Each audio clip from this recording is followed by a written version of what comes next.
দর্শক, আশা করি ভালো আছেন। প্রচুর গরম পড়ে, গরমের ভিতরে একটু বানানি খেলে ভালো হয় না? তা আজকের মালটা বানানি খাবো। এখন মালটাগুলা ধুয়ে নিই।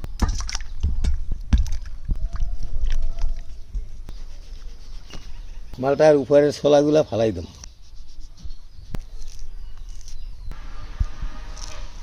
মালটাগুলা ছিলে লইছি, এবার ছোট ছোট পিস করে নেব।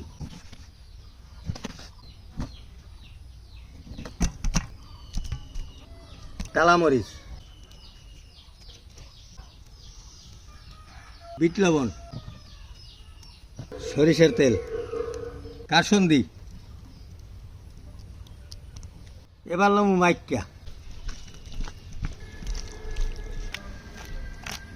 দর্শক, মালটা বানানি হয়ে গেছে, এখন খামু।